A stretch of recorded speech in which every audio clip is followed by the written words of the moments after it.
cues, visuals, and lists to help support those areas where they struggle. That's like my number one rule when I'm feeling overwhelmed with my to-do list and I have like so many things on my brain and I'm like bing, bing, bing, bing, bing, back and forth between all the things, all my 47 tabs because they're all open at all times. Literally on your computer. Yep. There's that many, and I have probably. like 400 on my phone as well. I hate that so It's a much. problem. I know. But what I'll do is when I'm feeling stressed out or overwhelmed, I'll just write everything down that I need to do and just start checking them off. Because most of the time, it's not that bad. It's not that much. It's just I need to see it and I need to check it off. Yep. Oh, my poor brain. I'm Rachel. And I'm Jessica. And this is All Things Sensory by Harkla. We are both certified occupational therapy assistants, and together with Harkla, we are on a mission to empower parents, therapists, and educators to help raise confident and strong children of all abilities. On this podcast, we chat about all things sensory, diving into special needs, occupational therapy, parenting, self-care, overall health and wellness, and so much more.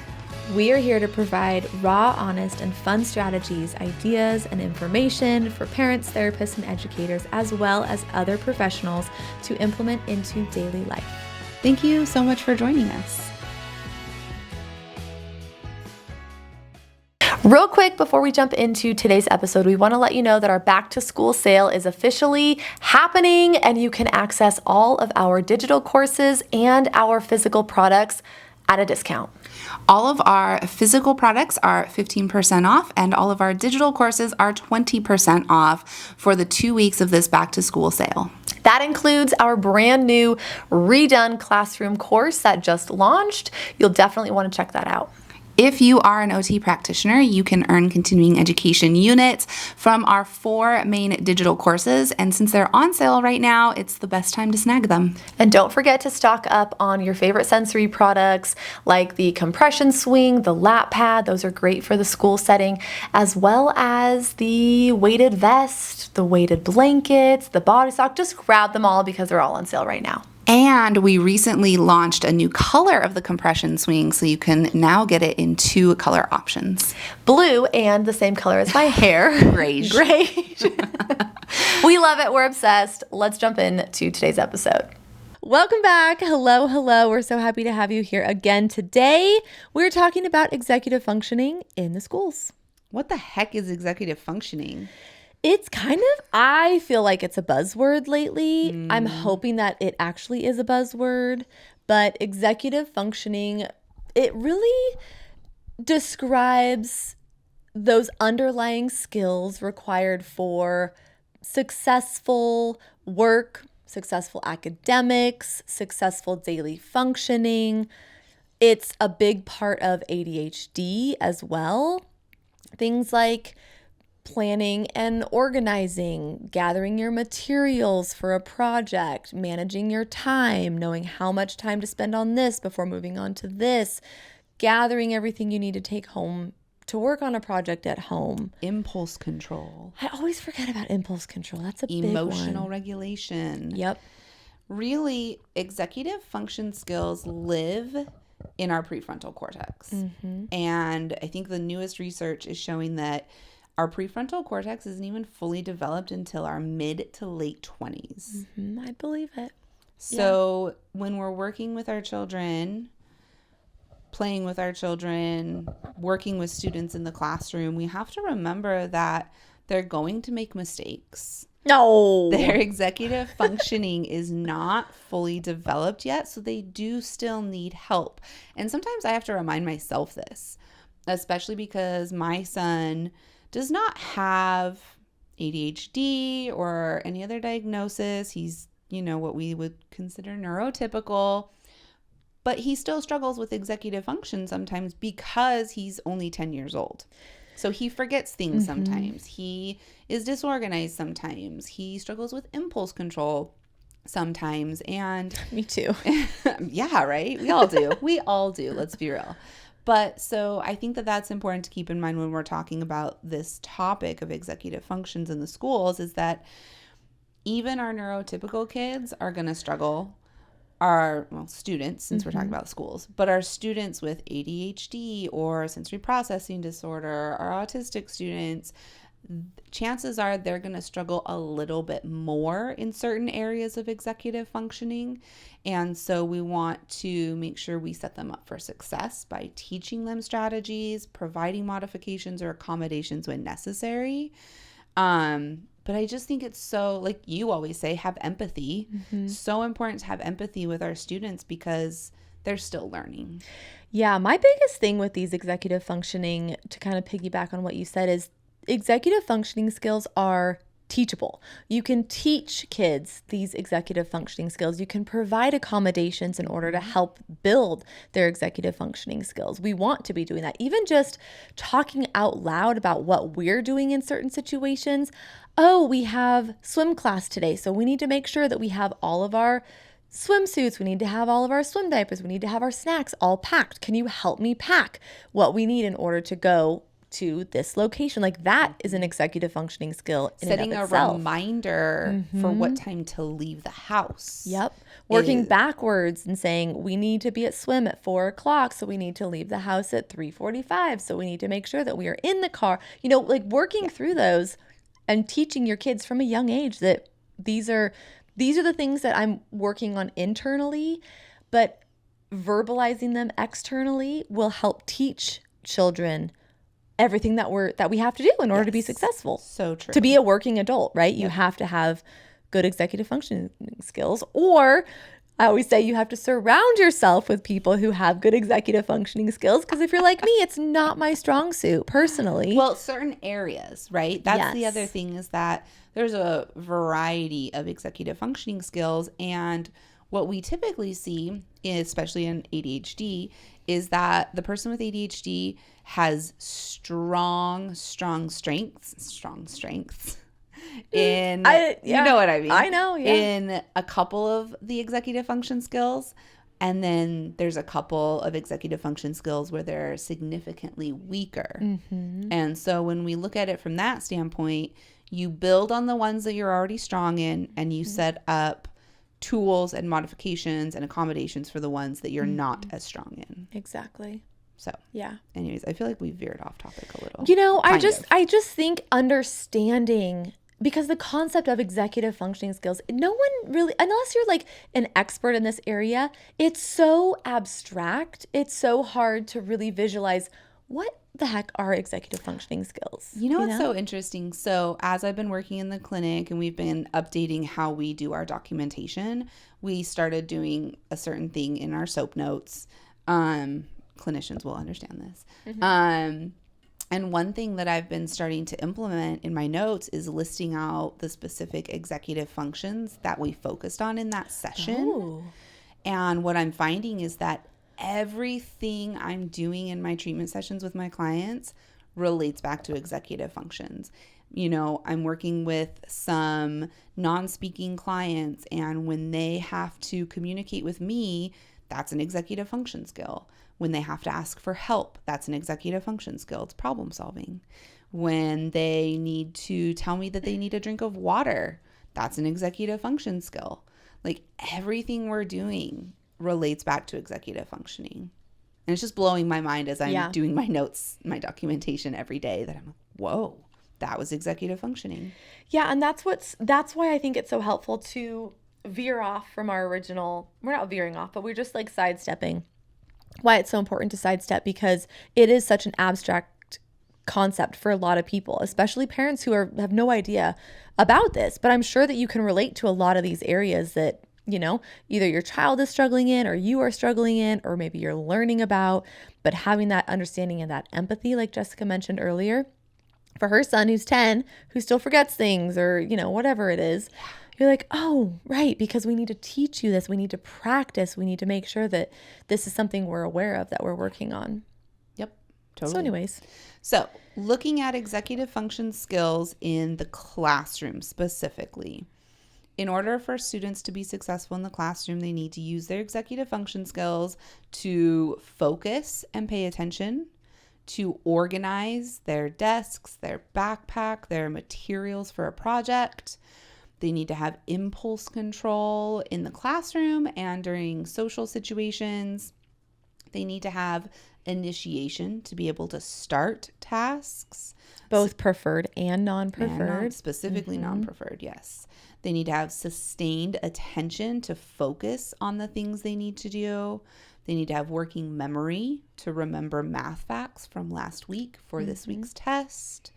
They need to have time management skills, especially in the older grades. Time management, organization, planning, Visualization, goal setting. Oh my gosh. So, I mean, especially because we think about schools, it's academic based. They're learning new skills. They're learning new things. They're using the higher centers of their brain. It's all executive function based. Yeah. So when a student struggles with the executive functioning skills, the tasks in school, those academic-based tasks in school, will generally be more challenging. They'll either fall behind, they'll either be naughty and act out because it's hard for them. They'll drop out, maybe as they get older, unfortunately.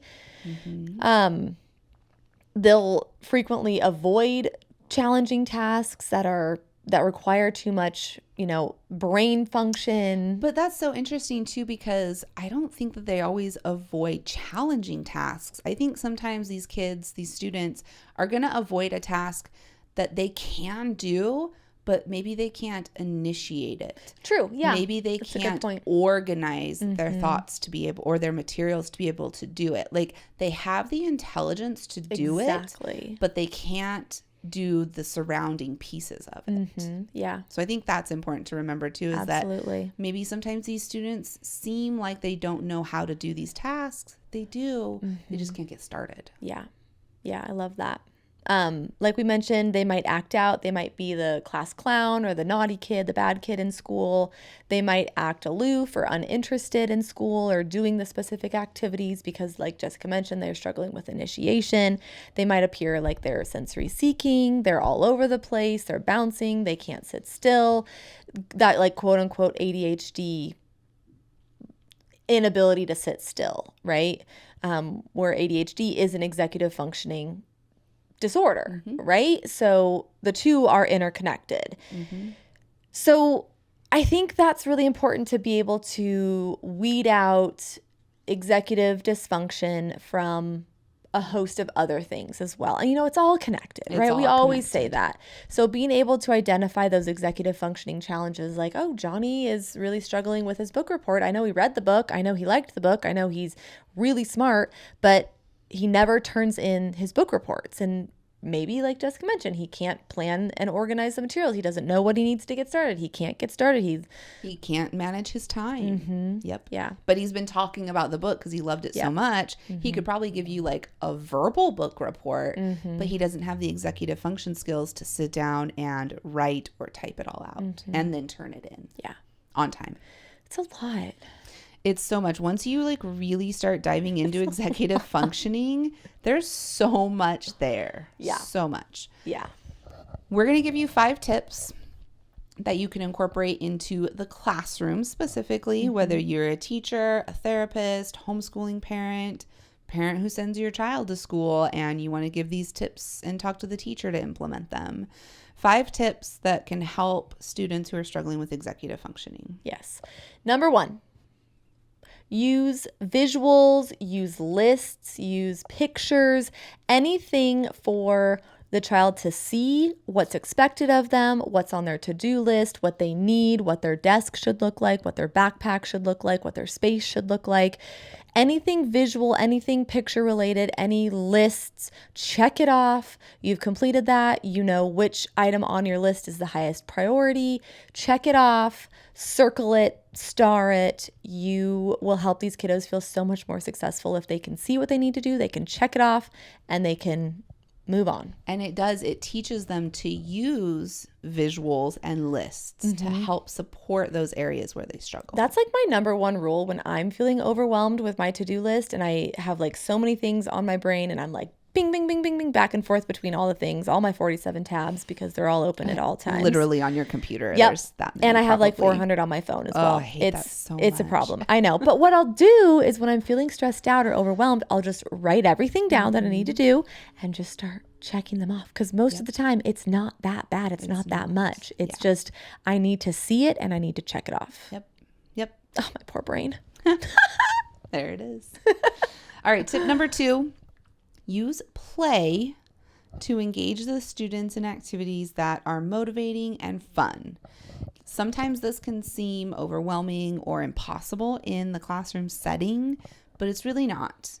Incorporate playful activities that are motivating into transitions, into lessons. Takes a little bit of creativity and setup, but it's going to help all of your students, especially the students who are struggling with executive functioning. Yeah, and they'll remember the lesson so much more as well. Yes. If there is that connection to play. Yep.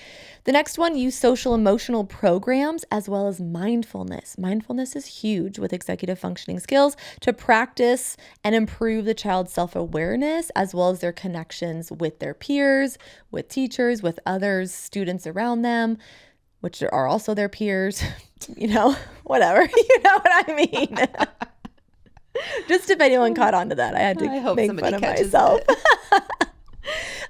So basically, a social emotional program could be something like the Zones of Regulation, the Just Right curriculum, the Alert program, connecting self, emotions, emotional intelligence to those self-regulation strategies. So that way they know what is going to organize their nervous system, what's going to help them focus better, what do they need in order to get through their day more successfully and more organized and more modulated. Yep. Number 4 is to use novel, non-routine activities to promote learning. So instead of sitting at the desk learning new spelling words, have your students get up and do a movement activity with the spelling words. I remember in high school we were learning the root words. Do you remember that? The root words. The root words, like con means together. Oh, like the, I don't know, is it Latin? Yes, I don't know. Latin. Very boring stuff. I loved that because we would get up, we would play like Family Feud style. So they'd like say the word, then you have to grab the ball and you'd get to say, and Miss Competitive over here. It made me so much more interested and engaged, and I wanted to learn them, and I realized I could understand what any word meant if I knew what those root words. Maybe root words isn't the right. Sure, but it was a boring English concept. Exactly. Sorry, Mom. Turned fun. My mom's an English teacher. Sorry. I think that's so important. Yeah. So this, it was new. It was different. It was novel. This lesson that your teacher could have given seated at the desk, just lecturing. Instead, they had the entire class get up, play a game. Chances are every single student remembered more information. They were more engaged. They're talking about it how many more years later. Mr. Davis, see you. Because of that, right? Yes. So put together some different games and activities to learn these new concepts, to learn these boring, lectures. Yeah. And your students, especially your students with executive function challenges, are going to have better working memory, better attention. It's going to be fun. Yes. Yeah. So there you go. Last one, another personal tool, using high intensity interval training, getting your heart rate up, any activity that boosts dopamine. Any physical activity. Physical exercise, especially doing this before a boring lecture or a lesson. Also, I feel like we should apologize to all the teachers. We're not trying to call your information not boring. Just, you know what we mean. Yes. Thank you. I just was thinking that some teachers are going to be mad at us. Please don't be offended. We love you. We appreciate you. Yes. But incorporating activities that get your heart rate going, that boost the dopamine, especially before those non-preferred lectures that maybe require more brain power to really focus. Research has shown such positive benefits from those high intensity interval training exercise. And it doesn't have to be long. It's like 5 to 10 minutes. You don't if want that, them to be long. Quick jumping jacks, burpees. Oh, can you do burpees in the classroom? Yes, totally. Twist and turn, spinning, jumping, running outside, doing a lap really quick, going up and down the stairs, anything to get your heart rate up that boosts dopamine. It's been so helpful for me as well. So yeah, I think that's it's a great one. Yep.